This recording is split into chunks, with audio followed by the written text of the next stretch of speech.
Bentrovati, buongiorno, buon sabato telespettatrici, telespettatori di Antenna 3. Entriamo in diretta anche per oggi per aggiornarvi su tutti i fronti della cronaca, dell'attualità e della politica. Vi dico già che fra pochissimo andremo a Badoere di Morgano per un pesante vandalismo al cimitero. Per noi ci sarà Marta Marangon, poi vi racconteremo di un folle inseguimento, davvero folle in Valbelluna con Tiziana Bolognani, e ancora la lotta di Venezia, quelli che sono stati ribattezzati i barchini Cafoni. Saliremo poi sull'altopiano dei 7 comuni perché c'è l'orso. È stato avvistato più volte un orso ed è un fatto particolarmente clamoroso. A Vicenza, per importanti aggiornamenti con il sindaco Giacomo Possamai, parleremo di TAV e di una importante operazione della polizia locale contro lo spaccio di droga. E ancora torneremo su Treviso, dove c'è attesa per la DJ10 di domani una delle principali corse a livello nazionale. Quindi tanti i fatti, ma noi partiamo da Padova, partiamo dalla strage dei sub alle Maldive. Come sapete c'è una vittima padovana, ma sull'imbarcazione, su quella imbarcazione c'era anche uno scienziato trevigiano che sta bene, ma appunto è una tragedia inenarrabile quella che si è consumata per l'appunto alle Maldive. Per tutti gli aggiornamenti ci colleghiamo con Padova, con Marta Zatta e Cristian Roque Alende. Buongiorno Marta.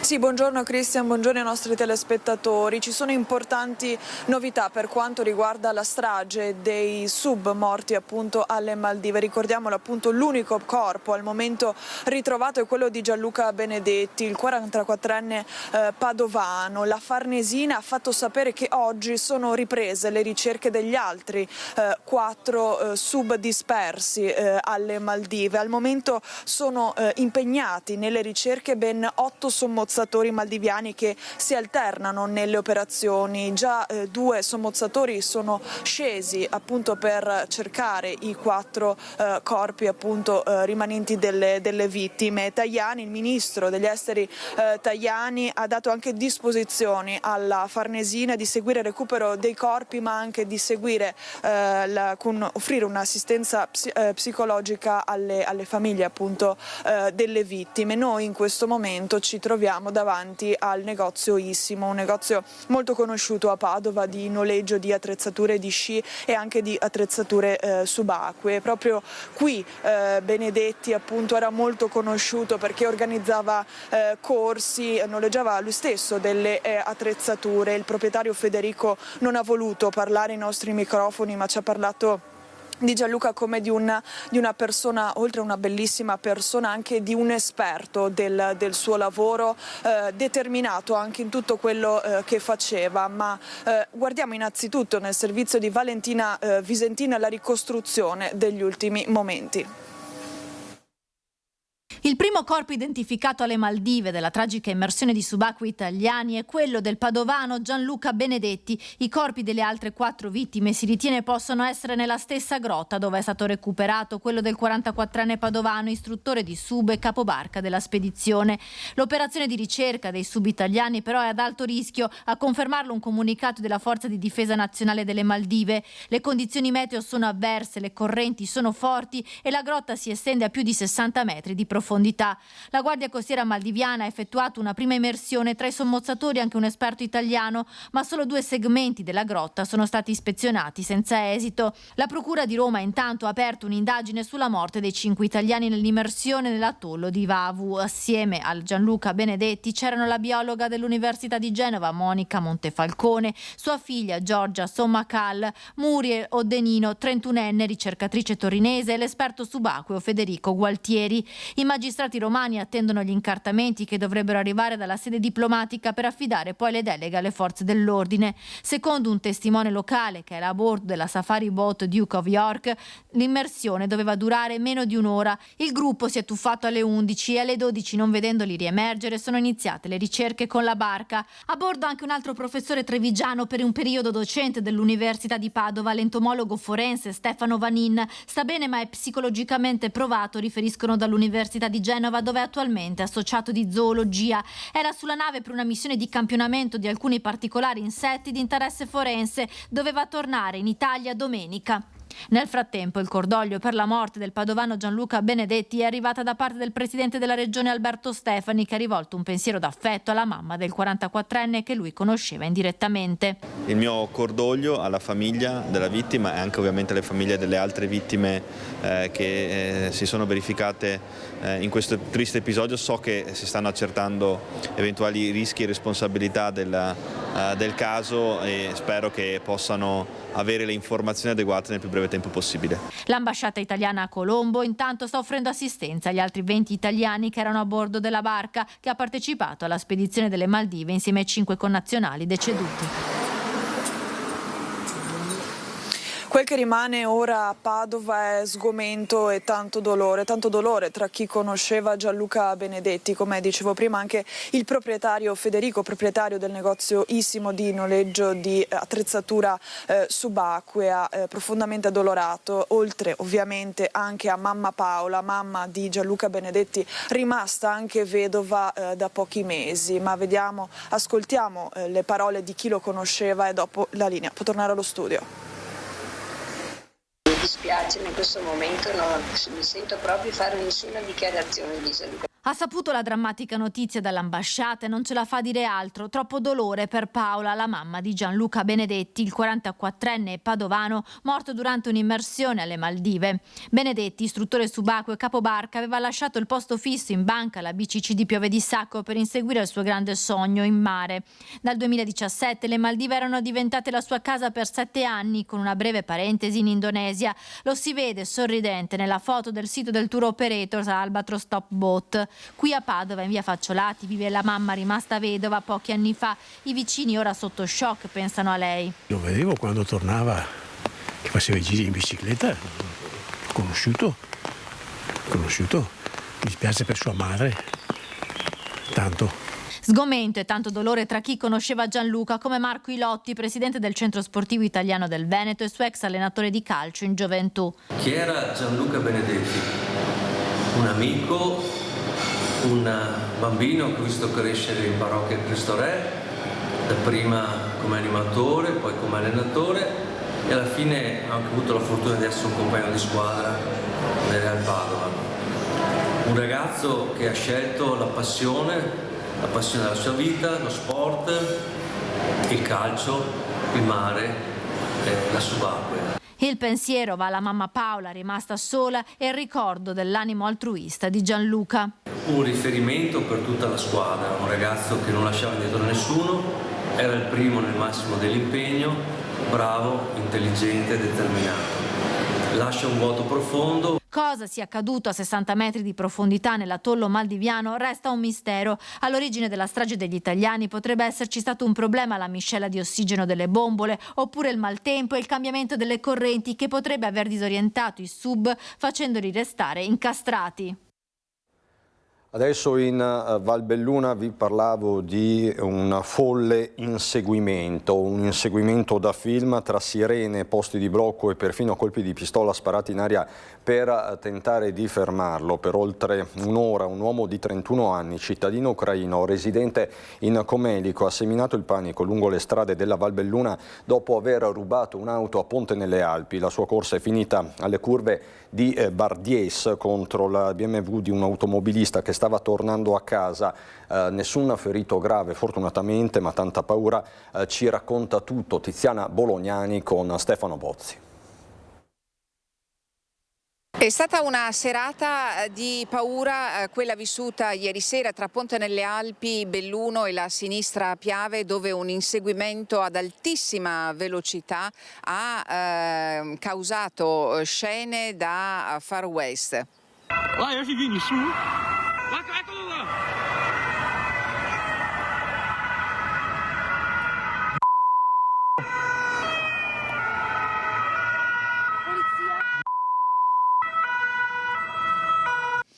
Tutto è cominciato nel pomeriggio quando un uomo di 31 anni, cittadino ucraino, regolare sul territorio nazionale, residente in Comelico e incensurato, ruba una Fiat tipo a Ponte nelle Alpi. Il proprietario dà immediatamente l'allarme e scatta la caccia all'uomo. A intercettare l'auto rubata è il leggitarga installato a Lentiai.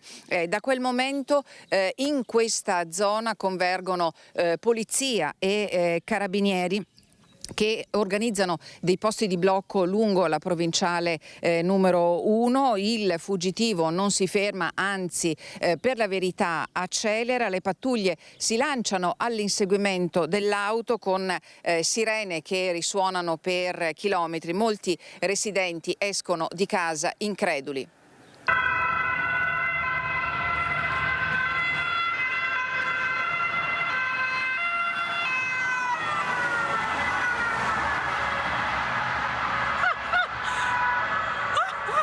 Ma che si schianta? È andato! Incredibile! Secondo le prime ricostruzioni, dopo Lentiai l'uomo forza un posto di blocco dei carabinieri e un militare spara 2 colpi in aria per farlo desistere fino a quando attorno alle 20:40, proprio in questo punto. Queste sono le curve di Bardies di Lentiai, sono curve strette e tortuose che sono state superate negli anni dalla realizzazione della variante alla provinciale numero 1 della sinistra Piave. Il 31enne proprio in questo posto perde il controllo dell'auto che invade la corsia opposta e si va a schiantare contro la BMW guidata da un automobilista bellunese, sorpreso evidentemente che stava tornando a casa. L'impatto è stato molto violento, distrugge le parti anteriori di entrambe le vetture. Fortunatamente né il fuggitivo né tantomeno il conducente della BMW riportano gravi ferite.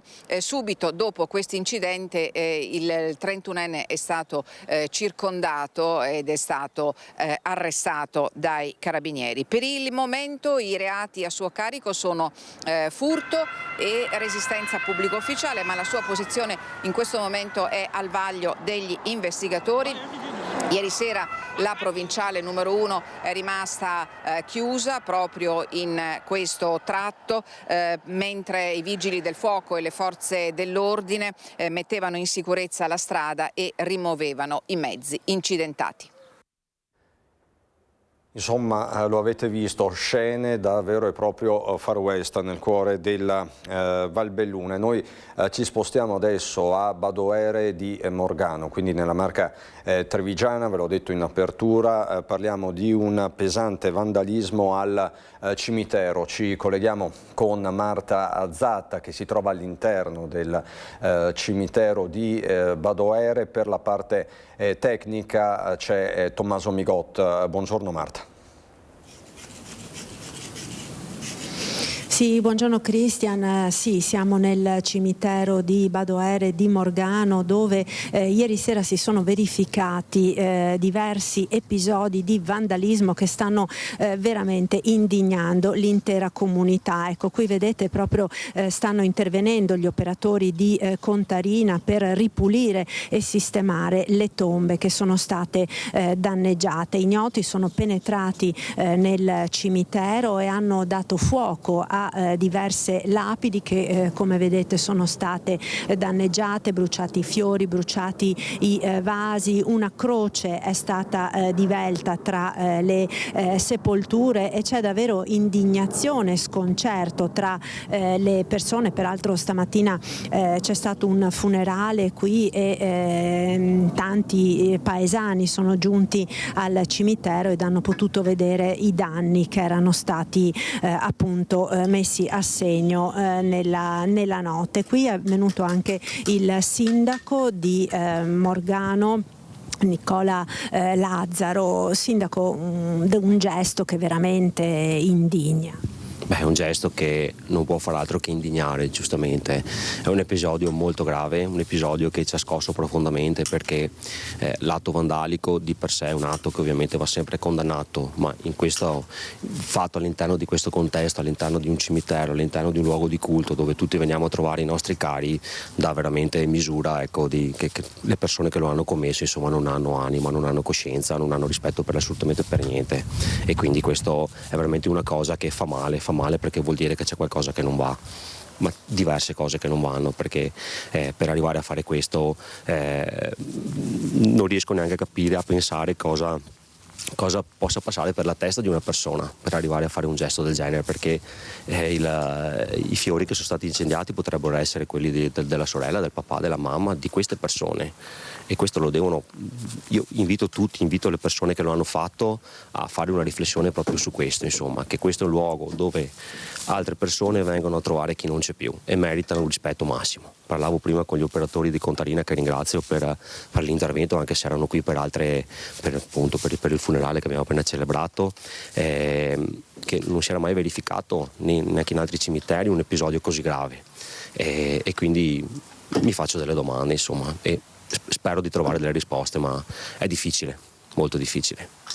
Sul fronte investigativo lei ha già mosso la polizia locale, ci sono delle telecamere di sorveglianza, c'è la possibilità di riuscire ad identificare queste persone? Allora, l'episodio è stato segnalato ieri nel tardo pomeriggio e questa mattina abbiamo fatto un sopralluogo con la polizia locale di Strana Morgano.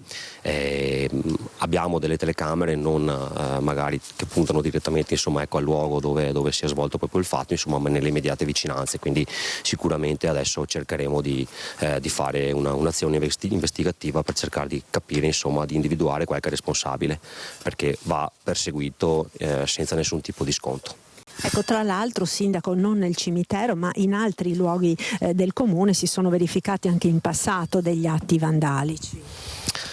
Purtroppo sì, nel senso che il più recente, insomma, la notte di Halloween del 2025 abbiamo appunto subito nella zona degli impianti sportivi, insomma, un atto che ha anche questo segnato in maniera importante la nostra comunità, perché c'è stata proprio un'azione di un gruppo importante di ragazzi che ha incendiato dei cassonetti, ha fatto dei danneggiamenti, svuotato istintori, lanciato petardi, però in quell'occasione, ecco, siamo riusciti, grazie all'aiuto dei carabinieri della stazione di Strane, insomma, anche a individuare qualche responsabile, e il procedimento sta andando avanti.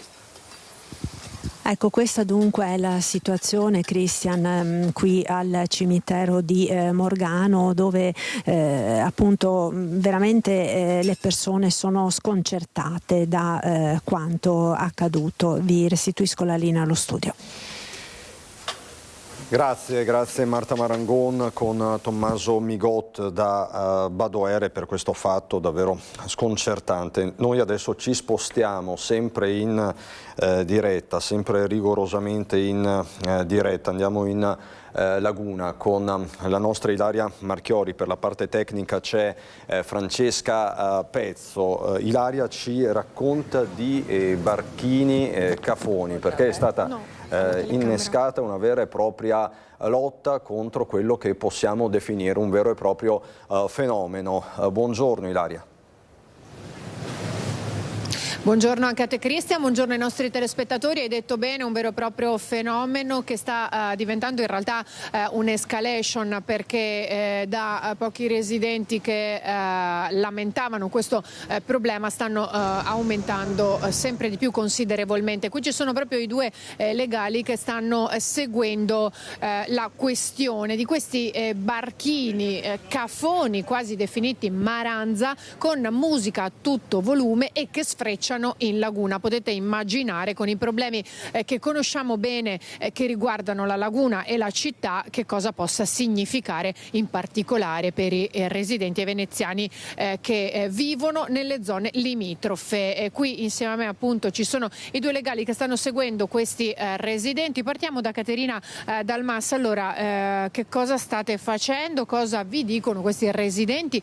Quali sono le zone maggiormente colpite? Certo, grazie, buongiorno a tutti. Diciamo che nasce come urlo di ribellione di una serie di residenti che abitano nelle zone prospicienti a Rialto, e quindi la necessità di sensibilizzare l'opinione pubblica, ma soprattutto l'amministrazione, di raccogliere la promessa delle prossime amministrazioni ad intervenire in quello che è un fenomeno ormai che non può più essere tollerato. È un fenomeno che si sta intensificando e che infatti già nelle prime ore di questa mattina ha raccolto l'adesione dei residenti in altre zone di Venezia, le zone ad esempio della Misericordia, delle zone prospicienti anche all'Accademia.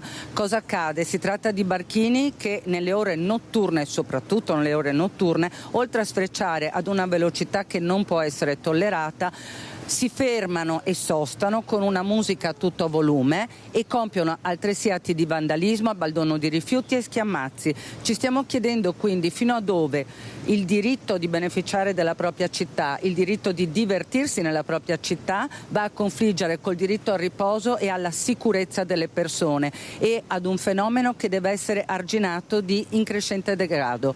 Non solo. In tutte queste zone in cui si verificano questi fenomeni sono le zone in cui si sono anche verificate degli episodi di aggressione fisica alle persone, accoltellamenti che hanno portato le persone anche a dei ricoveri ospedalieri. Questo non può più essere tollerato, non può più essere ignorato, ed abbiamo quindi bisogno del sostegno di tutti e per primi dell'amministrazione comunale. Ecco, l'appello è molto chiaro, visto che ormai tra pochissimi giorni i veneziani saranno chiamati al voto, e quindi anche questo è uno dei messaggi per i candidati sindaco che poi e soprattutto per colui che in realtà si aggiudicherà questa elezione e diventerà primo cittadino. Qui c'è anche l'avvocato Daniele Vianello. Parliamo in realtà nello specifico di quelle che sono le norme, perché noi sappiamo che c'è già un codice della navigazione, però non è sufficiente a questo punto. Grazie a tutti anzitutto di questo collegamento, grazie di aver dato la possibilità di fare in modo che questa denuncia fosse pubblica. Per quanto riguarda le norme, quelle locali, abbiamo varie ordinanze del Comune di Venezia, ordinanze della Capitaneria di Porto, ma non solo, c'è anche il codice penale che interviene in caso di schiamazzi, come nel caso di specie evidentemente si verificano. Il problema è però che bisogna farle rispettare. Se non vi sono gli strumenti per farle rispettare, le norme evidentemente non hanno alcun tipo di sbocco, non vi può essere alcun provvedimento. Ed è questa un po' la provocazione che i nostri clienti ci hanno riferito, ovvero facciamo in modo che vi siano ulteriori ordinanze, provvedimenti che possano in qualche modo elevare sanzioni elevate financo poi al sequestro amministrativo del mezzo, ma è evidente che questa è un po' una provocazione, perché non si vuole arrivare a punire nessuno, si vuole però educare. Ci vuole un processo di sensibilizzazione in modo che quel famoso divertiti ma rispetta Venezia non sia solo sulla carta, ma sia invece concreto. E in questo mi dispiace, questa amministrazione ha fatto molto male, e quindi noi speriamo che la prossima amministrazione, sia questa o sia un'altra, sia quindi la continuità di questa che c'è adesso o ne sia una nuova, si confronti con i cittadini per sentire le doglianze, per accogliere le doglianze e fare qualcosa di concreto, perché è giusto che questa città venga tutelata. In primis dovrebbe essere tutelata dai veneziani che, ahimè, se ci sono barche che girano per i canali evidentemente possono essere solo di veneziani, perché così stabilisce l'ordinanza del Comune di Venezia, e pertanto ecco, il nostro auspicio è proprio questo. In ogni caso noi ascolteremo le richieste dei clienti, faremo in modo che l'amministrazione si renda parte, si faccia onere di arrivare a questo rimedio, a fare in modo che ci sia rimedio a questo questo disagio, e se non lo farà potrà anche risponderne, perché se ci sono delle istanze dei cittadini che poi non vengono accolte, ci sono anche degli ulteriori norme che stigmatizzano questo rifiuto di una condotta o di omissione. Grazie agli avvocati Vianello e Dalmas, qui da Venezia è tutto, restituisco la linea allo studio. Grazie davvero Ilaria Marchiori. Subito sull'altopiano di Asiago, dove per noi c'è Vanessa Banzato con Renzo Rigon. Parliamo di orso, ci sono degli avvistamenti e chiaramente si susseguono anche gli appelli. Vanessa, buongiorno. Buongiorno a te Cristian, a tutte le persone che ci stanno seguendo da casa. Mi trovo ad Asiago assieme al sindaco Roberto Rigoni Stern, perché è stato avvistato proprio in altopiano un giovane esemplare maschio di orso. Tra l'altro pare che la regione già da qualche tempo lo stia monitorando attraverso anche la polizia provinciale. Si tratta appunto di questo giovane esemplare che pare fosse arrivato dalla Folgaria, quindi parecchi chilometri di distanza. Un giovane esemplare che avrebbe lasciato quindi la madre in Trentino per arrivare ad avere una sua indipendenza. Ovviamente gli avvistamenti hanno preoccupato in un poco le persone, si sta diffondendo a macchia d'olio la notizia davvero di questo avvistamento attraverso una fototrappola del plantigrado che passeggia attraverso i boschi proprio dell'altopiano. Da alcune segnalazioni pare che appunto la polizia provinciale abbia già fatto anche gli studi sugli escrementi lasciati dall'orso, e questo pare che porti a far capire che si è alimentato soltanto di elementi vegetali, non sarebbero stati attaccati apiari o allevamenti. Certo è che, sindaco, la memoria corre a un altro orso che ha preoccupato in un poco allora l'altopiano, parliamo dell'orso Dino. La situazione com'è secondo lei?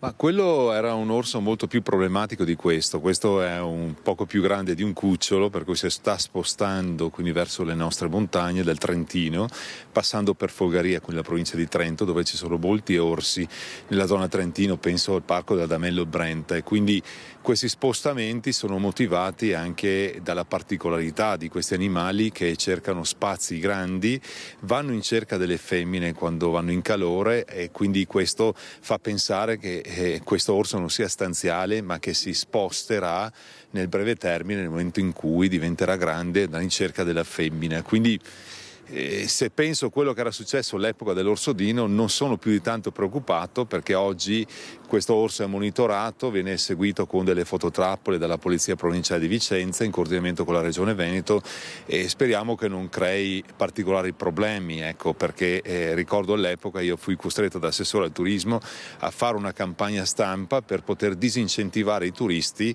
che erano disincentivati dalla presenza dell'orso. Questo sicuramente fa riflettere, ma fa riflettere anche la presenza di un orso che ritrova nel nostro ambiente un ecosistema adatto anche per la sua sopravvivenza, e questo è un bel messaggio di integrità ambientale che vede il ritorno di questi esemplari sulle nostre montagne, dove anticamente erano presenti ed erano stanziali. L'orso pare che sia molto schivo, ovviamente non è stato ancora avvistato fisicamente da una persona, ma solo attraverso le fototrappole. Certo è che anche l'assessore regionale Bond invita soprattutto i residenti nelle zone limitrofe a non lasciare rifiuti fuori, per non attirare appunto il plantigrado. Bisognerà capire cosa succederà i prossimi giorni, se questo animale sarà così confidente da spostarsi verso i centri abitati. In questo momento non pare così, però sempre ricordando l'orso Dino mi ricordo che era arrivato quasi nelle contrade di Asiago, addirittura abbattendo degli alveari e abbattendo dei capi di bestiame. Quindi speriamo che si possa monitorare attentamente e che questo animale possa rimanere nel suo habitat senza ingerirsi nella vita nostra, nella quotidianità anche, e soprattutto nel rapporto con i molti turisti che si accingono a venire sull'altopiano durante le prossime vacanze estive. Ecco, quindi Cristian, adesso vediamo appunto come si sposterà questo giovane esemplare di orso e speriamo, ecco, che non si ripeta quanto accaduto qualche tempo fa con la presenza dell'orso Dino qui in altopiano. Da Asiago per il momento è tutto, ti ricedo la linea. Grazie Vanessa, a te, al sindaco Rigonisterna e a Renzo Rigon per la parte tecnica. La cronaca ci porta a Tiene per uno scontro frontale all'alba tra due automobili in via Valsugana all'altezza dell'incrocio con via San Paolo. Sul posto i vigili del fuoco di Schio e del distaccamento volontario di Tiene. 2 persone ferite portate in ospedale dal SUEM 118, una delle 2 è rimasta incastrata all'interno del veicolo ed è stata estratta poi dai pompieri. L'intera comunità di Galzignano Terme, siamo nel Padovano, si stringe attorno alla famiglia di Francesco Martin, storico vivaista di 86 anni, morto nell'incendio della sua abitazione, indagini ancora in corso. Francesco Martin era un volto storico di Galzignano Terme e dei Colli Ugani, conosciuto per l'attività vivaistica di famiglia, specializzata nella produzione di barbatelle, olive e alberi da frutto.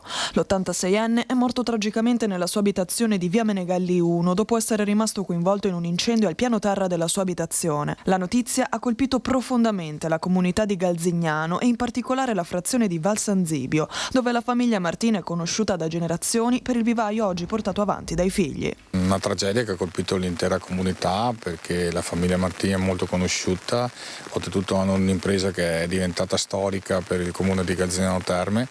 A noi ci dispiace tantissimo, dispiace a tutta la nostra comunità, sono veramente casualità che capitano, sono proprio inneschi che capitano, un modo di dire, proprio tutto in contemporanea e che creano una tragedia. Sono molto vicino a tutta la famiglia e soprattutto ai figli. Secondo una prima ricostruzione, l'anziano avrebbe aperto lo sportello della stufa legna quando una scintilla lo avrebbe raggiunto accidentalmente. I figli Deborah, Moreno e Simone, che vivono nella stessa bifamiliare, si sono accorti subito di quanto stava accadendo e hanno tentato di soccorrerlo. Sul posto sono intervenuti i vigili del fuoco di Abano Terme, i carabinieri e il personale del SUEM 118, ma per l'86enne non c'era ormai più nulla da fare. Saranno gli accertamenti delle prossime ore a chiarire con precisione le cause dell'incendio. Restiamo nel Padovano per una storia di abusi, quelli di un uomo 52enne sulla figlia della compagna. Quest'uomo è stato condannato nelle scorse ore con rito abbreviato a 4 anni e 8 mesi di reclusione. Era riuscita a denunciare il suo patrigno solo una volta diventata maggiorenne. La giovane donna, adesso 22enne, l'uomo 52 anni, è stato giudicato con il rito abbreviato e condannato dal Tribunale di Padova a una pena di 4 anni e 8 mesi di reclusione. Una storia di abusi e violenze partita quando la ragazza aveva solo 13 anni e durata per 5 anni. L'uomo, nuovo compagno della madre, era andato a vivere con loro e aveva iniziato ad abusare di lei ricattandola in cambio di uscite con le amiche, arrivando a eccessi di gelosia all'arrivo di un fidanzato. Solo quando la ragazza è uscita di casa ha avuto il coraggio di denunciare l'uomo. Il tribunale le ha anche riconosciuto una provvisionale di 20.000 euro. Violenza domestica è un altro fatto molto grave con un uomo che ha tentato di strangolare la moglie. Per lui è scattato il braccialetto elettronico, succede a Mestre. Si è scagliato contro di lei, colpendola più volte dritto al volto per poi avvolgerle le mani attorno al collo nel tentativo di strangolarla. È stato il culmine dell'escalation di violenza che la donna, residente a Mestre, era costretta a subire da tempo. Una violenza fisica, psicologica ed economica, quella del marito nei confronti della giovane donna, incolpata anche del fatto che con 3 figli piccoli non riuscisse a provvedere da sola al loro mantenimento. L'ultima aggressione e il tentativo di strangolamento l'hanno spinta a chiedere aiuto a un'amica, la quale a sua volta ha allertato le forze dell'ordine e convinto la giovane a recarsi in commissariato. I poliziotti, verificata la presenza di evidenti segni di lesioni al volto e al collo, sono venuti a conoscenza che il marito già in passato, anche quando era incinta, avrebbe reiterato condotte violente e vessatorie nei suoi confronti. All'uomo è stato imposto il divieto di avvicinamento alla donna, l'allontanamento urgente dalla casa familiare e il braccialetto elettronico. Il GIP ha inoltre disposto nei suoi confronti l'obbligo di versare alla moglie quanto necessario per il mantenimento dei 3 figli. Ci sono poi degli aggiornamenti sulla mattanza shock di Gemona del Friuli, con Alessandro Venier ucciso e fatto a pezzi. Per questo fatto, come sapete, sono indagate la mamma e la compagna. I militari sono intervenuti per un supplemento di indagini nella Villetta degli Orrori. Nuovi sviluppi sul caso dell'omicidio di Alessandro Venier, ucciso e fatto a pezzi nella villetta di Via dei Lotte a Gemona, per cui sono indagate la mamma Lorena e la compagna Melincastro Monsalvo. I carabinieri del reparto operativo di Udine sono tornati nella casa per sequestrare il cuscino che era stato nascosto nella Panda parcheggiata nelle pertinenze dell'abitazione, che potrebbe essere proprio quello con cui le due donne, secondo quanto emerso dall'autopsia e quanto viene contestato dalla procura, hanno soffocato la vittima. Il supplemento di indagine è stato richiesto dal pubblico ministero Giorgio Minillo, titolare del fascicolo, e arriva dopo l'interrogatorio reso spontaneamente da Lorena Venier nel carcere di Trieste la settimana scorsa, dopo la chiusura delle indagini, con la contestazione alle due indagate in concorso del reato di omicidio volontario pluriaggravato e vilipendio di cadavere. Le indagini, che inizialmente ipotizzavano una morte da strangolamento provocata, secondo la confessione di Lorena, da lacci di scarpe strette al collo della vittima e della compagna, hanno poi preso, per quanto riguarda il decesso, un'altra direzione, quando l'autopsia eseguita dal medico legale Francesca Sinopoli ha evidenziato come causa della morte un'asfissia meccanica da soffocamento, mediante imposizione di mezzo morbido, dunque un cuscino, dopo che alla vittima erano stati somministrati un potente sedativo sciolto nella limonata e una dose massiccia di insulina iniettata da Lorena Venier. Il PM Giorgio Minillo ha chiuso le indagini notificando gli atti ai difensori delle due donne indagate. A breve dovrebbe arrivare anche la richiesta di rinvio a giudizio al GIP. Il supplemento di indagini per il sequestro del cuscino potrebbe allungare i tempi prima dell'avvio del procedimento in tribunale. La città di Chioggia si prepara a vivere una giornata di dolore e raccoglimento per ricordare i 3 giovani lavoratori morti nel tragico incidente stradale avvenuto a Calino mentre si stavano recando al lavoro. Lunedì 18 maggio, lunedì quindi, sarà infatti proclamato il lutto cittadino in concomitanza con il trasferimento delle salme verso il Marocco, paese di origine delle vittime. La decisione è stata formalizzata dalla giunta comunale su proposta del sindaco di Chioggia, Mauro Armelao, che nelle scorse ore aveva già annunciato la volontà dell'amministrazione di stringersi attorno alle famiglie colpite da una tragedia che ha profondamente segnato l'intera comunità clodiense. 3 giovani vite spezzate improvvisamente rappresentano una ferita dolorosa per tutta Chioggia, le parole di Mauro Armelao. E noi parliamo adesso di furti, ce ne sono ancora tanti, tantissimi, spesso nel mirino delle attività commerciali. L'ultimo colpo a Montebelluna con una pizzeria che è stata visitata nottetempo dai ladri, danni per 2.000 euro, e c'è la disperazione ovviamente dei titolari. Adesso mi toccherà fare 1000 pizze per recuperare il danno. Quanti giorni di lavoro sono andati in fumo con questo furto? Circa 4-5 giorni di lavoro, per non parlare delle spese che poi ci dovremo accollare per il fatto della finestra, del sistema di sicurezza e rinforzare un po' tutto quanto. Ecco. Ci sono diverse unità di misura per quantificare un danno e qui alla pizzeria I Domi in via 30 aprile a Montebelluna si usano ovviamente le pizze dopo il colpo messo a segno nella notte tra mercoledì e giovedì. Sono entrate dalla finestra dei ladri e ci hanno rubato l'incasso. Indicativamente siamo sui 1.000-1.200, ma dobbiamo ancora quantificare la cifra esatta. Poi cos'altro hanno rubato? Da quello che vediamo in frigo ci manca un affettato. Ladri acrobati, come li possiamo definire? Molto, anche perché l'apertura della finestra è molto piccola, quindi sono stati veramente scaltri a entrare. Poche sere prima, nel weekend, nel mirino dei soliti noti è finita anche la vicina osteria Ai Cavaine in piazza Negrelli. Simile il modus operandi con i delinquenti che sono entrati dalla finestra del bagno, che nell'irruzione è stato di fatto devastato, anche se i sanitari in pochi giorni sono già stati ripristinati, asportati palmari e anche dei liquori, una scia che preoccupa gli esercenti. Rabbia e disagio, perché comunque entrano nel tuo locale e comunque fa parte un po' di casa tua perché ci passi molte ore dentro. Devo dire che è stato meglio così, che non ci fosse stato nessuno dentro in pizzeria, per paura che appunto succedesse qualcosa al personale e ai ragazzi. Qui, come altrove, non resta che correre ai ripari. Sicuramente l'antifurto e poi mettere ganci aggiuntivi sulle finestre in maniera che sia molto più difficile scardinarle. Incastrato dopo 2 settimane di furti e rapine in abitazione a Cervignano del Friuli, un 32enne algerino già noto è stato condannato a 9 anni di reclusione.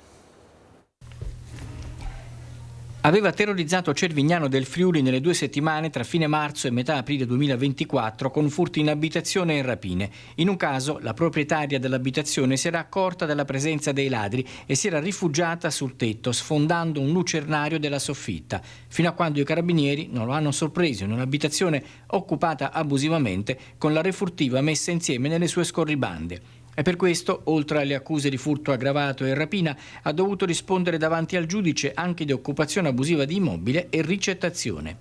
Mercoledì 13 maggio, davanti al giudice per l'udienza preliminare di Udine, Rossella Miele, un 32enne di nazionalità algerina è comparso per rispondere dei reati contestati dalla procura di Udine. Difeso dall'avvocato Erika Cicuttini del Foro di Udine, l'imputato è stato ritenuto responsabile degli episodi contestati e condannato a 9 anni di reclusione. Il giudizio si è svolto con il rito abbreviato che gli ha permesso di ottenere una riduzione di 1/3 della pena.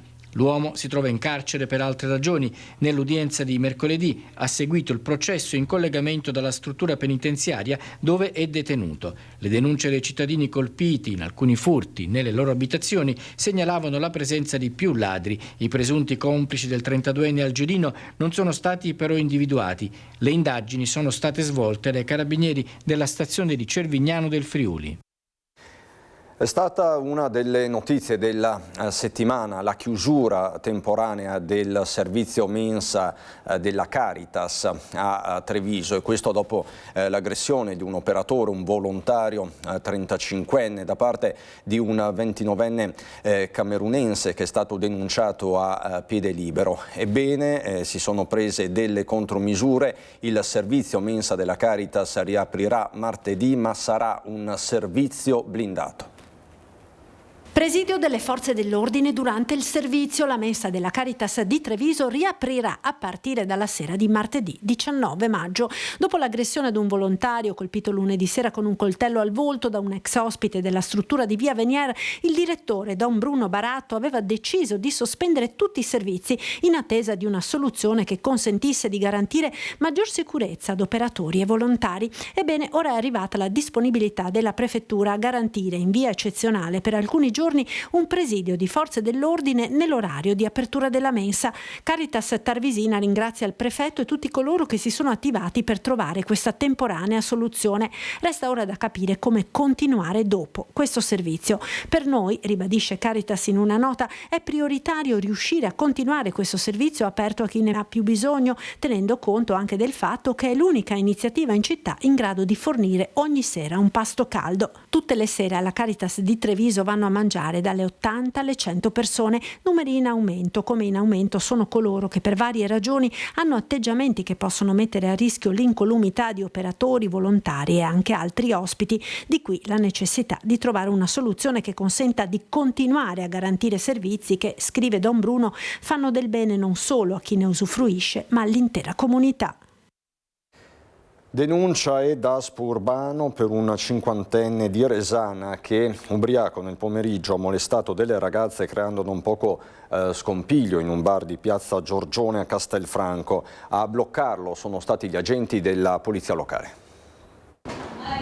Alterato dall'alcol ha cominciato a molestare alcune ragazze sedute al plateatico di un bar in piazza Giorgione a Castelfranco. Erano le 4 di pomeriggio quando l'uomo, un 50enne di Resana, già noto per simili comportamenti, è stato invitato ad allontanarsi da una delle cameriere. Per tutta risposta il 50enne se l'è presa anche con la dipendente, urlando ed assumendo un atteggiamento aggressivo. In difesa della ragazza è intervenuto un altro dipendente del bar, anch'egli aggredito verbalmente e minacciato.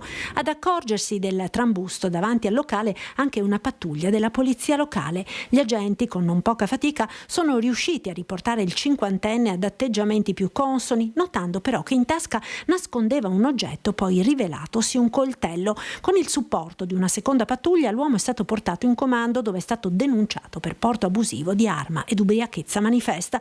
Nei suoi confronti è stato inoltre notificato un provvedimento di daspo urbano. Prezzi dei carburanti sotto osservazione in provincia di Belluno. La Guardia di Finanza ha intensificato i controlli su distributori e autobotti dopo i rincari legati alle tensioni internazionali. 22 gli interventi eseguiti negli ultimi mesi, con 3 sanzioni elevate tra Sedico, Alleghe, Alpago. 22 controlli eseguiti in tutta la provincia, circa 100 autobotti fermate, 3 irregolarità accertate tra Sedico, Alleghe e Alpago. Negli ultimi mesi la Guardia di Finanza di Belluno ha rafforzato l'attività di controllo nel settore dei carburanti, con verifiche sui distributori stradali e sulla circolazione degli autobotti in tutta la provincia.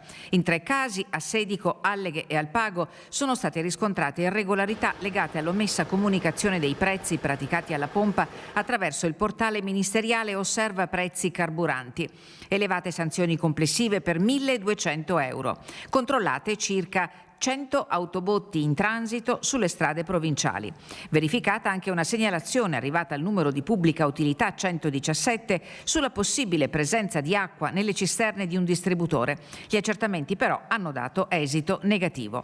L'operazione rientra nel piano di vigilanza economica disposto dalle Fiamme Gialle per contrastare fenomeni speculativi e tutelare i consumatori in una fase di forte instabilità dei mercati energetici e continui rincari dei carburanti. I controlli, spiegano dal comando provinciale, proseguiranno anche nei prossimi mesi.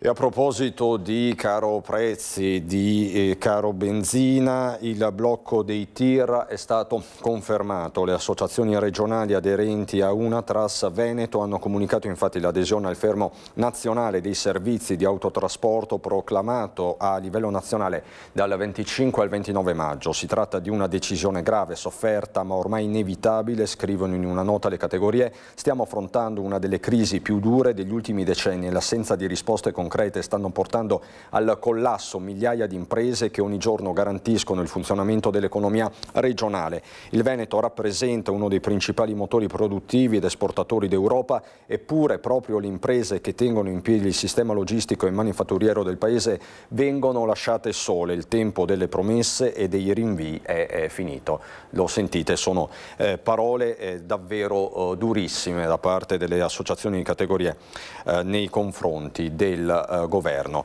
Ho ancora molto da raccontarvi, diversi collegamenti aperti con tutto il Veneto. Ecco, mi dicono che c'è Vicenza pronta, quindi andiamo subito a Vicenza da Mirko Cavallin. Con lui c'è il sindaco Giacomo Possamai. Ci sono importanti aggiornamenti sia sul fronte della TAV che se non sbaglio un'importante operazione antidroga. Mirko, vengo da te. Buongiorno Mirko Cavallin.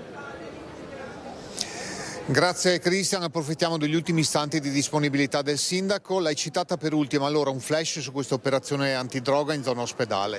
Avevamo detto tolleranza zero e tolleranza zero è nei confronti dello spaccio in città. Il lavoro principalmente lo fanno le forze dell'ordine, che ringraziamo sempre, ma anche la polizia locale dà un contributo importantissimo grazie alla collaborazione con gli abitanti e con i residenti. In particolare in via Bedeschi, in zona ospedale, erano arrivate segnalazioni, la polizia locale ha fatto degli appostamenti che hanno portato all'arresto di un pusher che poi è stato anche condotto presso la sua dimora, dove sono state trovate banconote e ulteriori sostanze stupefacenti, quindi è stata un'azione importante. Ringrazio la polizia locale e anche i residenti che si fanno sempre parte attiva. La linea ad alta velocità ferroviaria da Verona, quindi il tratto ovest di Vicenza, lavori già iniziati, c'è da praticamente rifare la stazione e poi c'è tutto il tratto est verso Padova. A che punto siamo dopo i suoi incontri romani? Siamo in attesa di una risposta, nel senso che a luglio dello scorso anno ci eravamo incontrati a Roma con il ministro Salvini, che ha chiesto ad RFI di fare un'analisi approfondita sulle ipotesi di uscita ad est. Questa analisi, mi è stato detto a Roma qualche giorno fa, è in corso di elaborazione. Quando arriverà l'analisi, quando sarà completa, il ministro ci riconvocherà a Roma, immagino, per darci le risultanze e anche quindi la scelta che il ministero intende compiere. Ministro Salvini, che ha annunciato nei prossimi giorni la sua sua presenza qui a Vicenza. A Vicenza le minoranze hanno chiesto un consiglio comunale ad hoc. Sì, devo dire, sempre pronti a discutere, fa un po' sorridere visto che proprio le minoranze quando governavano la città si dimenticarono del tema dello scavalco di 7K, che fu spiegato da RFI e dal governo in alcune riunioni, nessuno se ne accorse ed emerse soltanto in campagna elettorale. Noi su questo fronte siamo sempre stati molto chiari, no allo scavalco, ma soprattutto la massima attenzione che il passaggio ad est della TAV sia il più contenuto e il meno impattante sui quartieri possibile. Ne parleremo ancora sicuramente. Grazie al sindaco Giacomo Possamai. Da Vicenza è tutto, con Simone Squarcina. A te Cristian. Grazie infinite Mirko Cavallino, con il sindaco di Vicenza Giacomo Possamai per la parte tecnica, Simone Squarcina. Noi cambiamo capoluogo, siamo in grado di collegarci, se non sbaglio, con Lucio Zanato che si trova a Treviso, con Edoardo Paris. Treviso che aspetta una delle corse più iconiche a livello nazionale, la DJ10. Treviso che già si sta popolando, nonostante il tempo e le temperature non siano, va detto, delle migliori. Lucio, buongiorno a te. Buongiorno Cristian, buongiorno ai telespettatori di Antena 3, mi trovo nell'ex pattinodromo, parcheggio dell'ex pattinodromo lungo Viale Fratelli Cairoli, per intenderci all'esterno Mura, lungo il Put, e come vedete c'è una fila continua, costante da questa mattina alle 10 per iscriversi alla DJ10. 16.000 sono gli iscritti, è sold out, giusto per intenderci, per questo evento che si ripete per la terza volta in città con grandi numeri e pare anche grande successo. Allora, velocemente, perché non so quante ore mi dai, comincerei subito. Vado subito dalla signora. Buongiorno signora. Buongiorno. Da dove viene? Da Castelfranco Veneto. Perché qui alla DJ10? Beh, perché non si può mancare la DJ10 ogni anno, assolutamente, rigoroso. 10 o 5? 5, ho i bambini, facciamo una passeggiata, ma ogni anno non si manca. Alzarsi anche presto la mattina di domenica? Per forza, bisogna, è un sacrificio che si fa volentieri questo. Grazie, allora continuiamo ancora una volta con altre persone. Buongiorno, da dove viene? Belluno. Da Belluno per la DJ10, perché? Perché è bello, ci si diverte e si beve lo spritz e c'ho il camper. Dopo però lo spritz? Dopo. No, prima, dopo, durante, sarò qua da ieri sera. Ecco, sei visto anche la città? Sì, ma sono qua vicino, l'ho vista più di una volta. Poi andiamo a fare il giro sul mulino, dove andiamo dopo a mangiarci la pizza. Insomma, un altro spritz. Ma questa non è una gara, questa è una passeggiata romantica, anche direi quasi. La DJ10 dici? No, questo è il vostro weekend? Beh, ovvio, sì, certo, ci mancherebbe altro. Sì. Ecco. Siamo qua con i suoceri anche, li vai a trovare in giro, va, c'è Tommaso da qualche parte. Bene, insomma avete capito, è una festa, oltre che essere una gara, lo sappiamo, ci sono 2 percorsi, insomma c'è un bel clima che abbiamo respirato e che vi racconteremo, perché abbiamo fatto diverse interviste prima di questo collegamento in diretta. Però casualmente abbiamo trovato anche il comandante della polizia municipale Patrick Antonello. Grazie comandante per essere venuto. Raccontiamo un po' invece l'altro DJ10 per quanto riguarda la viabilità e le limitazioni.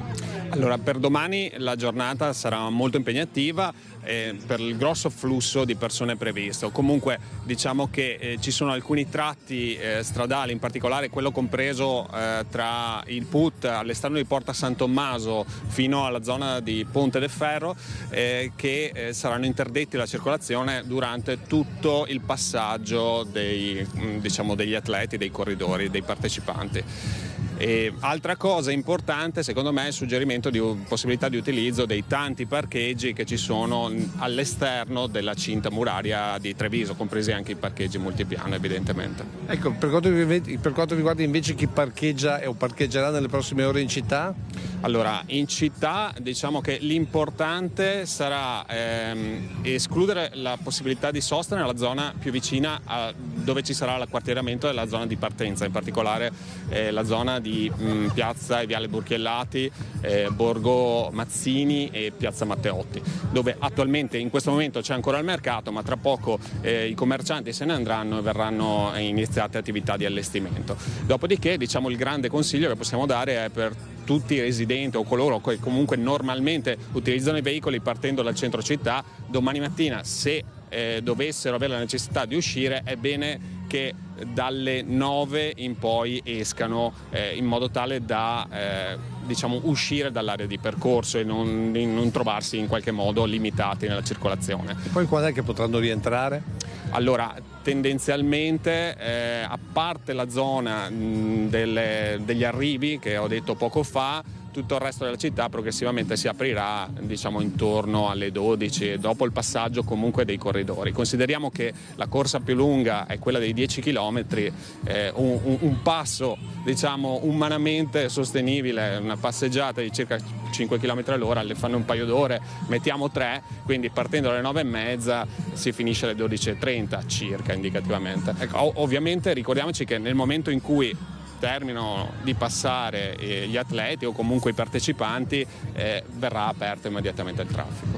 Per ultimo, vista la forte presenza di persone, voi avete anche rafforzato un po' il servizio di sicurezza questa sera, ad esempio? Allora, abbiamo implementato i nostri servizi sia per diciamo monitoraggio del territorio, per un ambito di sicurezza più in generale.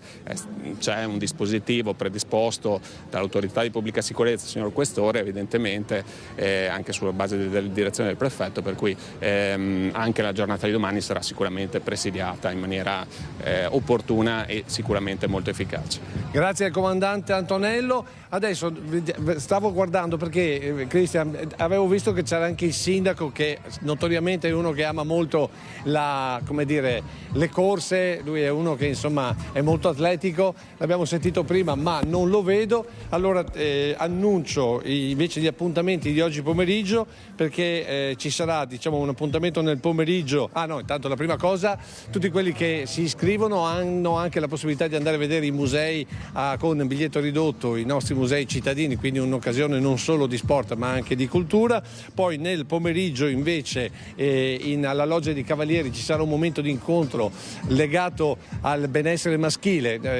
Veniamo dalla corsa di Televisione Rosa, dove si parla appunto del benessere o comunque dell'attenzione alle malattie per quanto riguarda il mondo femminile, e invece credo sia importante ricordare anche questo momento, diciamo così, medico-culturale nel pomeriggio intorno alle 16 alla Loggia dei Cavalieri qui di Treviso, mentre alle 18:30 in Piazza Rinaldi ci sarà un incontro con due campioni dello sport italiano, Cristian Ghedina e la tuffatrice Tania Cagnotto, che incontreranno i cittadini, pare con un confronto senza veli, quindi si racconteranno a tutto campo per quanto riguarda la loro attività e naturalmente il loro sport e soprattutto la loro passione.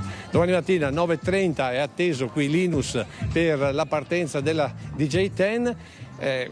Auguri a tutti i partecipanti, auguri anche a chi non parteciperà ma per un paio d'ore accetterà questo momento di vita, potremmo definire, comunque di divertimento della città, e con questo ti restituisco la linea. Ti ringrazio davvero, Lucio Zanato con Edoardo Paris dal cuore di Treviso. Noi ci fermiamo per qualche istante di pubblicità, ritorniamo fra pochissimo.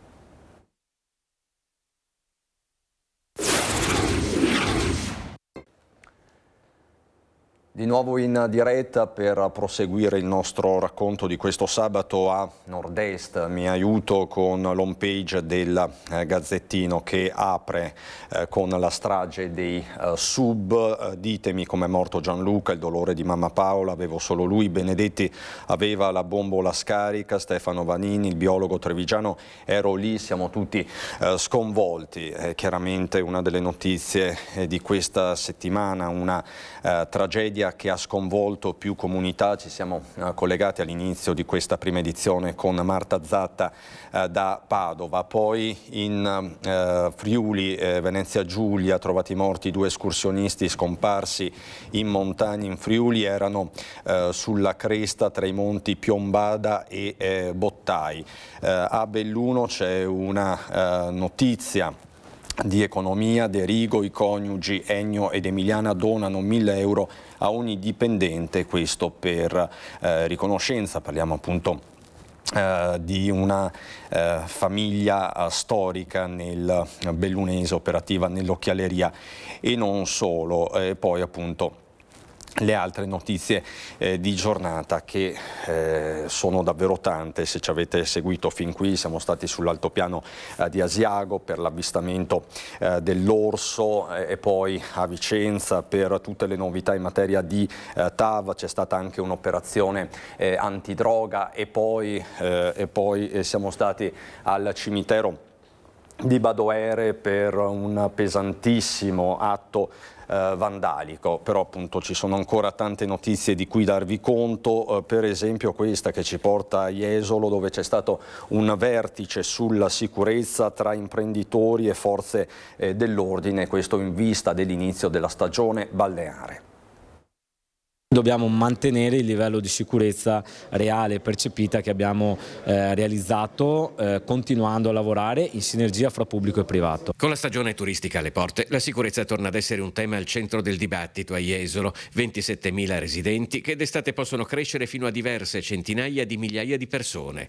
In altre parole, nel periodo di massima affluenza turistica, Jesolo diventa la città ampiamente più popolosa del Veneto, e sulla sicurezza era incentrato l'incontro promosso dalla Confcommercio e i rappresentanti di tutte le forze dell'ordine. Nel 2025 abbiamo sperimentato in maniera positiva le zone rosse, che sono già iniziate in alcuni periodi di questa prestagione. Il Comune, attraverso la Polizia Locale, ricomincerà con la chiusura dei 6 accessi al mare nella zona di Piazza Mastini con l'inizio delle ZTL, quindi dal 23 di maggio. Entrerà in vigore come sempre il divieto di consumo e detenzione di sostanze alcoliche in suolo pubblico. Ci saranno una serie di altre scelte localizzate, come ad esempio l'autoregolamentazione degli orari dell'attività dei chioschi nella zona di Piazza Mastini che ovviamente è il grande attenzionato. La recente tragedia di Crans-Montana ha riportato al centro del dibattito anche il tema della sicurezza nei luoghi di intrattenimento, e in questi termini si inquadra il progetto Qui si balla sicuri, una certificazione di qualità destinata a quegli esercizi che supereranno specifici controlli e verifiche. La collaborazione è a 360 gradi, quindi dal personale formato al fatto di avere un filo diretto nel momento in cui dovesse succedere un problema, e tutte quelle pratiche operative che aiutano a lavorare sia noi che le forze dell'ordine. L'altra cosa poi che ci preoccupa un pochino, diciamo, è il discorso un po' dell'abusivismo, e se nel territorio iesolano un po' meno sentito, nell'entroterra invece è molto ma molto più sentito. Tirando le fila dell'incontro, Angelo Faloppa, presidente di Confcommercio San Donà Jesolo, sottolinea l'importanza di una collaborazione a 360 gradi che va dagli imprenditori alle forze dell'ordine, ma ribadisce una richiesta. Una delle cose che noi chiediamo è che l'inizio stagione poter avere qualche rinforzo in più, perché è fin dall'inizio della stagione che si fa capire a chi pensa di vivere la città in maniera non corretta che Jesolo non ti dà la possibilità di far questo. Ecco, dobbiamo cercare di limitarlo in tutte le maniere. La perfezione non l'avremo mai, ma in questi anni la collaborazione ha raggiunto già obiettivi molto, molto importanti. Tenta di disfarsi della cocaina nel bagno di un pub, i carabinieri lo arrestano per spaccio. È accaduto nel pomeriggio di lunedì scorso nel Feltrino. Durante un servizio di controllo della pattuglia della radiomobile è stato notato il comportamento di un soggetto che alla vista dei militari ha cercato frettolosamente rifugio all'interno del pub. Una volta nel locale l'uomo è stato sorpreso nell'esatto momento in cui estraeva dalle proprie tasche un involucro, poi gettato nel cestino dei rifiuti che conteneva circa 22 grammi di cocaina. Durante la perquisizione personale domiciliare i carabinieri hanno rinvenuto altri 2 grammi di cocaina e denaro contante, 2 bilancini di precisione e materiale per il confezionamento dello stupefacente. L'uomo è stato arrestato in flagranza per detenzione e spaccio di droga. C'è poi la maxi inchiesta sul mercato nero dei dati sensibili, migliaia gli spiati in tutta Italia. Nel nord-est tantissimi nomi, nel mirino c'è anche l'imprenditore trevigiano Walter Bertin, fondatore di Labomar, che è un'importante azienda di Strana, nonché vicepresidente di Confindustria Veneto Est. Lo abbiamo sentito, lui stesso si dice sbigottito e inquieto, e chiede chiaramente chiarezza. E poi la domanda che ti fai, perché hanno cercato su di te, cioè la domanda che ti devi fare, alla fine non ha nessun senso secondo me che lo facciano, però evidentemente alcune informazioni fanno gola e quindi magari vengono utilizzate in maniera sbagliata. Stupore, amarezza, ma anche inquietudine. Questa è la reazione di Walter Bertin, fondatore di Labomar e vicepresidente di Confindustria Veneto Est, tra gli spiati eccellenti finiti nel mirino di una ramificata organizzazione criminale dedita al mercato nero dei dati sensibili, un vaso di Pandora scoperchiato dalla Procura di Napoli che in Veneto ha messo sotto indagine una società di Verona e i direttori di 2 uffici postali nel Bellunese, ma gli indagati in tutta Italia, tanti dipendenti pubblici, sono almeno 85. Per Bertin bisogna interrogarsi sul loro ruolo e funzioni. È così facile accedere ai dati sensibili? Quello che mi preoccupa e mi stupisce è che questo tipo di ruolo abbia la possibilità di accedere a delle informazioni così importanti, che ovviamente sono tutte ufficiali perché sono, diciamo, legate all'Agenzia delle Entrate piuttosto che a qualcos'altro, ma immagino anche dati sanitari o cose di questo genere, ma che ovviamente non devono essere dati pubblici. Quello che è certo è che sono migliaia le vittime, difficile quantificarle, stimato oltre 1 milione di accessi abusivi alle banche dati di INPS, Agenzia delle Entrate, Sistema SD. Lo stesso Bertin è in uno degli elenchi dei profili spiati scansionati a campione dagli investigatori. Con lui, tra i tanti, anche Claudio De Nadai, sempre del CDA Labomar, l'ex portiere dell'Inter Alex Cordaz, originario di Cordignano, l'attrice e showgirl veronese Lori Del Santo. Uno può essere indifferente e dire tanto non c'è niente da scoprire, siamo trasparenti, però capire il perché viene fatto, insomma dai, non è una cosa così bella. Anche perché, sottolinea Bertin, qualcuno nel marasma generale sta confondendo indagati e vittime, un cortocircuito che va stroncato sul nascere. L'imprenditore trevigiano trova però il modo di strammatizzare. La cosa bella è che, appunto, ripeto, e sono insieme a Lori Del Santo e al portiere dell'Inter. Io sono interista, Lori Del Santo è una bella donna, tutto qui.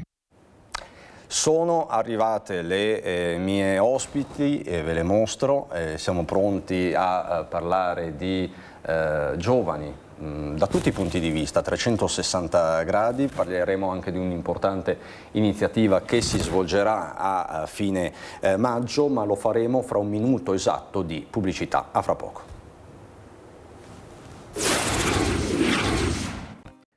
Di nuovo in diretta per questa prima edizione. Se ci avete seguito fin qui avete visto che anche oggi ci sono tanti fatti di cronaca, di attualità, da Padova a Venezia, in Valbelluna vi abbiamo raccontato di quel folle inseguimento, ma è giusto prendersi un po' di tempo per raccontarvi di un'importante realtà del territorio. Aperigiovani, si chiama Aperigiovani ed è un'associazione molto attiva. È un'associazione giovane, possiamo definirla così, ma che è già molto radicata.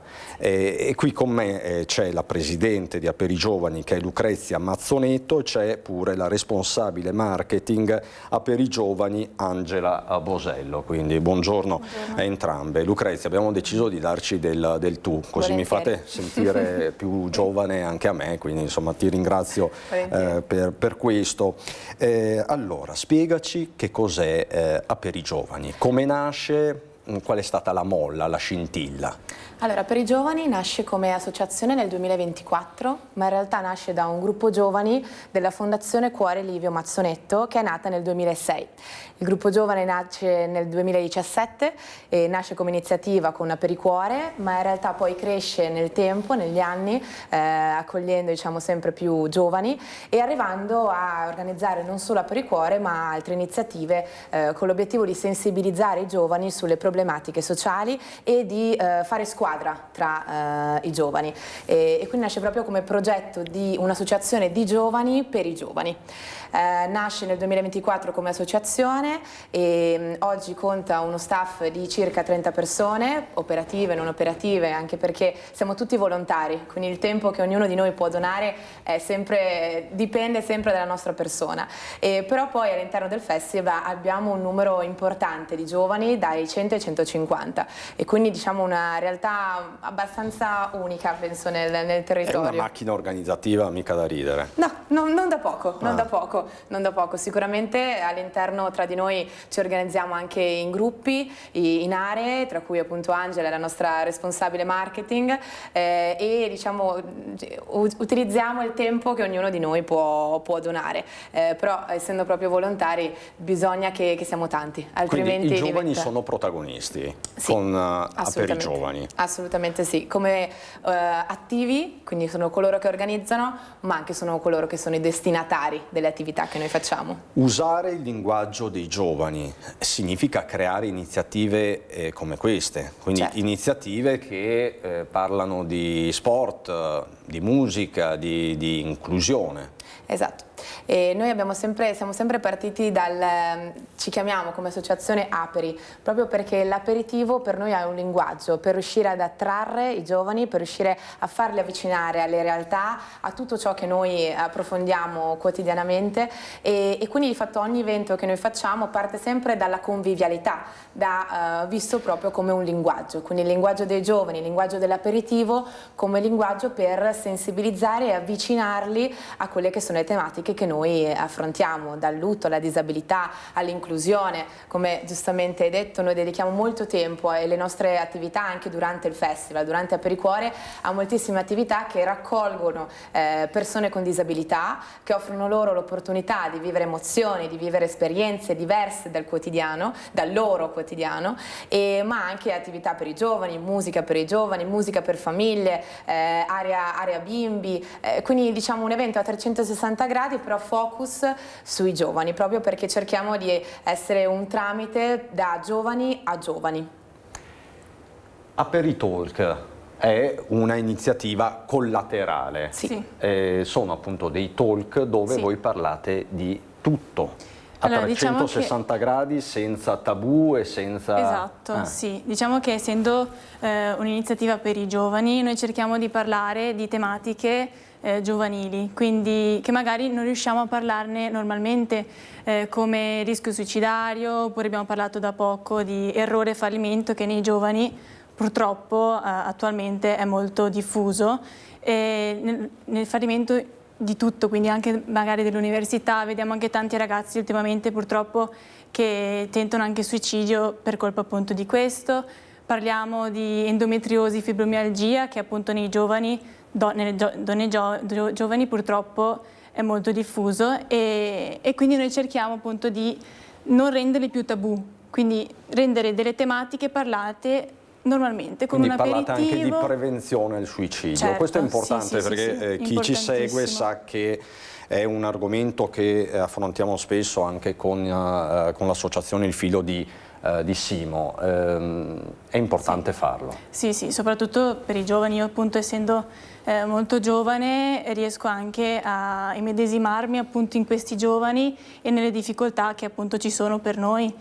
Purtroppo magari non hai l'amico o la persona con cui parlarne, quindi magari questi talk possono aiutarti sia magari a parlarne con qualcuno oppure a sapere che non sei sbagliato tu, ma ci sono anche altre persone come te e quindi c'è una via d'uscita, ecco. Tra l'altro voi sarete tra i protagonisti, come per i giovani, di un evento che si terrà il 22 maggio all'Orto Botanico di Padova. Possiamo vedere anche la locandina. Ringrazio davvero dalla regia Simone Merlo e Antonio Polla. Il rumore che non abbiamo ascoltato, giovani, disagio e responsabilità collettiva. Il rumore che non abbiamo ascoltato. Cos'è che non abbiamo ascoltato, Angela? Diciamo che forse quando un ragazzo cerca di parlarti di un suo problema o di un suo disagio, tante volte non viene ascoltato come dovrebbe essere ascoltato, magari non gli diamo l'importanza che effettivamente ha e quindi certe persone fanno dei gesti estremi o verso se stesso o anche purtroppo verso gli altri. E da qui la crescente violenza giovanile, Lucrezia, che stiamo monitorando e che raccontiamo quotidianamente nei nostri telegiornali. Diciamo sempre, sono fenomeni minoritari, ma è una minoranza appunto rumorosa e che incide poi. Assolutamente sì, diciamo che sentiamo solo quelli della cronaca, ma ce ne sono anche molti altri e l'evento di venerdì nasce proprio da un incontro che c'è stato lo scorso anno tra gli amici di un ragazzo che purtroppo è stato vittima di violenza e i suoi amici che hanno voluto raccontare loro stessi, mettersi loro in prima persona a raccontare quelle che erano state le emozioni, ciò che avevano provato dopo l'evento e di fatto durante un aperitalk come quello che abbiamo raccontato prima, basato sulla violenza giovanile, è nata poi l'idea che è alla base di aperitalk anche che siano i giovani a raccontare i giovani, proprio perché i giovani non si sentano soli e riconoscano in qualcuno di giovane un qualcuno che possa aiutarli, che possa dargli una via d'uscita, come diceva Angela. E quindi di fatto anche venerdì prossimo all'Orto Botanico ci saranno questi ragazzi che parleranno in prima persona di ciò che hanno vissuto, di ciò che hanno sentito, ascoltato, il rumore che hanno ascoltato dentro di loro e che hanno avuto il coraggio di parlarne all'esterno. Tra tutti i fenomeni di violenza, devianza, disagio giovanile, qual è per te, Lucrezia, quello più preoccupante? Allora, sarà che forse ci sono particolarmente sensibile, ma sicuramente il rischio suicidario secondo me è uno dei temi più preoccupanti perché non ha via di ritorno e quindi di fatto noi cerchiamo di fare in modo di non arrivare lì. Noi, la nostra associazione anche nasce perché abbiamo avuto una persona molto vicina che ci ha lasciato per suicidio, che era stato uno dei fondatori di Apericuore di tutto l'evento. E da lì è proprio nata in noi la domanda perché è successo, cosa possiamo fare noi affinché questo non succeda di nuovo e il motto di Aperi Giovani è proprio perché ciò che vediamo non ci basta, perché ciò che vediamo tra i giovani oggi è qualcosa che per noi può andare oltre, di fatto noi come associazione vogliamo proprio andare oltre la superficie, vogliamo andare oltre ciò che è l'apparenza e fare in modo che il suicidio non sia la via d'uscita e quindi permettere ai giovani di trovare un supporto. Ecco, nelle nostre cronache parliamo spesso di baby gang, molto spesso poi questo termine viene utilizzato magari anche in maniera impropria perché nel calderone finisce un po' di tutto. Sì. Quello che però c'è è un disagio crescente. Sì, c'è un disagio giovanile che ormai va avanti da un bel po' e secondo me appunto il problema forse è il fatto che, come dicevamo prima, o non vengono ascoltati o non vengono presi sul serio, se si può dire, e forse è quello che cerchiamo di fare anche noi, quindi dirgli voi valete, siete delle persone e cercare di fermarli prima che succeda qualcosa, quindi anche banalità, no? Dire guarda se hai qualche problema vieni a parlarmene. Non è successo niente, puoi parlarmene, no? Non serve fare un gesto estremo, che dicevamo ovviamente verso se stessi, ma poi anche verso gli altri, che magari distruggi famiglie, persone, quindi cerchiamo di fermarli prima, ecco, proviamo. Fermarsi prima. Sì. Tutti chiedono di essere ascoltati, o comunque vorrebbero essere ascoltati, ma tutti si fanno aiutare? No, quello infatti è complicato e lì infatti deve essere la persona prima a voler essere aiutata. Infatti noi facciamo tanti talk e vediamo fortunatamente anche tante facce nuove, soprattutto negli ultimi che abbiamo fatto fortunatamente, e proprio per dire quando tu sei pronto allora vieni da noi, ma se non sei pronto non vuoi neanche essere aiutato. Deve essere la persona in primis a dire ok, riesco a chiedere aiuto, riesco ad essere ascoltato, ad essere aiutato. Voi riuscite, Lucrezia, a supportare questo disagio totalmente? Cioè una persona che si rivolge da voi con una problematica X, in che modo viene supportata? Avete una rete che vi segue? Avete psicologhe, psicologi cui potete fare riferimento? Come accade operativamente? E soprattutto se c'è qualcuno all'ascolto che ha un disagio particolare, un giovane che non si sente ascoltato e che vuole contattarvi, come può fare? Allora, noi assolutamente non ci possiamo sostituire a quelle che sono le realtà sanitarie di supporto, certo. non nasciamo imparati, non siamo psicologi, non vogliamo essere questo, ma vogliamo essere, forse come hai detto tu, un tramite per queste persone. Quindi vogliamo che i giovani in qualche modo si riconoscano in quelle che sono le tematiche che affrontiamo, quindi riconoscano che hanno una difficoltà e riescano a riconoscere a chi chiedere aiuto. Quindi all'interno dei talk noi diciamo, coinvolgiamo realtà di psicologi, assistenti sociali, alle quali i giovani che si identificano nel problema che stiamo affrontando possono andare a chiedere aiuto. Per esempio abbiamo parlato di lutto e abbiamo parlato con delle professioniste che arrivavano da Atvar, che è una realtà di Treviso, e le persone che si ritrovano in questa difficoltà sanno che possono andare da loro, e quindi infatti noi cerchiamo di essere questo, quindi non siamo noi che possiamo ascoltarle, noi possiamo essere dei giovani che si mettono in prima persona e ti raccontano quello che siamo. Quindi ad esempio alcuni di noi hanno raccontato che soffrono di endometriosi, che soffrono di fibromialgia, che soffrono della mancanza di qualcuno, che hanno affrontato un suicidio in famiglia, e nel momento in cui un giovane riconosce in noi quella persona, allora magari può riuscire ad arrivare a qualcuno che lo può aiutare veramente. E l'evento clou resta però questo Apericuore. Sì. Ce lo hai raccontato, ma adesso vorrei dei dettagli ancora più operativi. Quando inizia, dove e quali sono appunto gli appuntamenti imperdibili? Allora, quest'anno Apericuore è per la seconda volta a Scorzè, saremo dal 28 maggio al 1° giugno, abbiamo una serie di attività giornaliere e serali.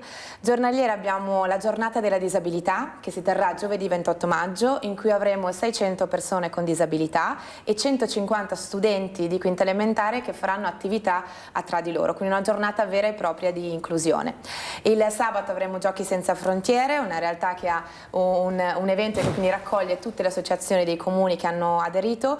La domenica avremo il Circo Sociale, che è un'associazione che realizza attività circensi che coinvolgono persone con disabilità, bambini, e quindi in un modo veramente interattivo e dinamico. Porteremo le persone con disabilità nelle macchine da corsa, proveremo anche delle esperienze sull'educazione stradale.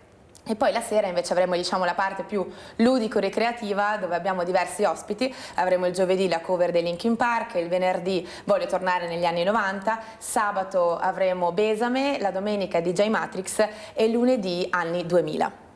Quindi anche per chi giovanissimo non è. Assolutamente, Apericuore è aperto a tutti, Apericuore è per tutte le età, attività per i bambini, famiglie, giovani soprattutto, perché chiaramente nasce per coinvolgere i giovani, ma anche, diciamo, le persone più mature sono assolutamente ben accolte da Apericuore, proprio perché è un festival per la comunità, è un festival sociale. Quindi se vengo io non mi guardate male. Assolutamente, ti offriamo una birra, Cristian, sicuramente. Allora, io tra l'altro vorrei chiederti, Angela, è una iniziativa con la quale raccogliete anche parecchi fondi. Sì, l'anno scorso siete arrivati a 200.000 euro. L'anno scorso? Sì, siamo riusciti a raggiungere una bella cifra, speriamo anche quest'anno, perché ovviamente poi abbiamo dei progetti a sostenere, quindi cerchiamo sempre di riuscire ad arrivare almeno a superare l'anno prima. Alzate l'asticella.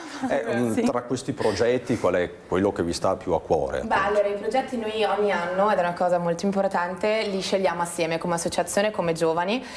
Quest'anno ne abbiamo scelti 3, quindi speriamo che il ricavato sia importante.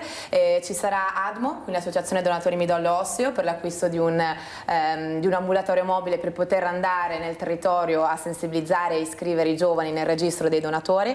Avremo Terra Libera Tutti, che è un'associazione di Scorzè che ha un progetto di co-housing per persone con disabilità autistiche, e poi avremo la cooperativa Arcobaleno, che opera con persone che arrivano dal centro di salute mentale e che di fatto realizzano delle attività giornaliere per permettere a queste persone di non sentirsi soli. Quindi tutti progetti nel territorio, perché proprio come giovani non vogliamo impegnarci, perché c'è tanto impegno dietro, c'è tanta fatica, ci sono ore insonni, diciamo, però per riuscire a vedere anche nel concreto, quindi direttamente i progetti, quello che riusciamo a donare, e quindi anche andiamo a vedere i progetti sono parte attiva di Apericuore. È tutto quindi misurabile? Assolutamente sì. Allora, io vi ringrazio davvero, in bocca al lupo per questa nuova edizione di Apericuore, e Lucrezia Mazzonetto, presidente di Aperi Giovani, Angela Bosello, responsabile marketing, e quindi in bocca al lupo e buon lavoro, perché mi pare di capire che ce n'è davvero tanto. A proposito di iniziative, vi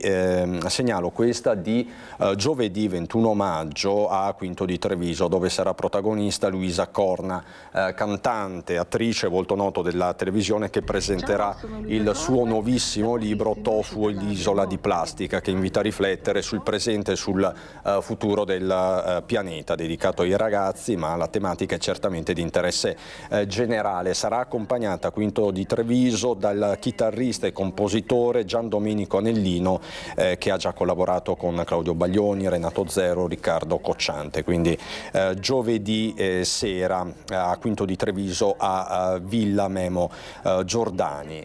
Valeri, perché appunto è giusto dare spazio a tutte le iniziative che arrivano dal territorio. Siamo davvero alle battute conclusive di questa prima edizione. Vi ricordo le notizie principali: la strage del Sub, ci siamo collegati con Padova per tutti gli aggiornamenti, poi l'atto di vandalismo che ci ha portato al cimitero di Badoere di Morgano, con la comunità particolarmente sconvolta. Avete sentito le parole del sindaco Nicola Lazzaro. Poi a Venezia la lotta di residenti e comitati contro i barchini cafoni, quello che sta diventando un vero e proprio fenomeno. A Vicenza le novità in materia di TAV e una operazione antidroga condotta dalla polizia locale. Siamo stati sull'altopiano di Asiago, dove è stato avvistato